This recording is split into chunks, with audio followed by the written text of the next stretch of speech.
মামা চাপ দিছিস তুই? কি করছ লাগছে মা? আরে রাখো, কি করতেছিস তুই? ফেসবুকিং করতেছিলাম। ব্রাউজিং করতেছিস না মেসেজ পাঠাচ্ছিস? হ্যাঁ, মেসেজই করতেছি। আমার সব ফ্রেন্ডের একটা করে গার্লফ্রেন্ড আছে, কিন্তু আমারই কোনো গার্লফ্রেন্ড নাই। তাই আমার ফ্রেন্ড লিস্টে যত মেয়ে আছে সবাইকে মেসেজ দিচ্ছি। তাই বলে আমার বান্ধবীকে মেসেজ পাঠাবি তুই? বান্ধবী?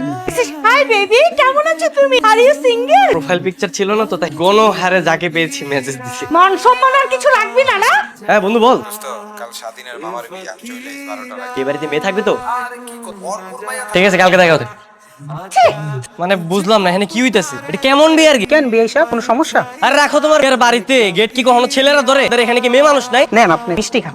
এই মিষ্টি না তোর ওই আপুরা তাড়াতাড়ি শরবত নিয়ে আসে, এই হিসাবে তো মাথা একদম গরম হয়ে আছে। তুমি এখানে? তুমি এখানে কি করে? মাই গড, আমি তো কল্পনাই করতে পারতেছি না। আমিও তো সেটাই ভাবতেছি। নেন শরবত গুলো খেয়ে কল্পনা জগতে হারিয়ে যাই। এই না না, এটা খেও না। তুই বললি কেন? এটা খাও। Thank you. তুমি তুমি কি single? সিঙ্গেল?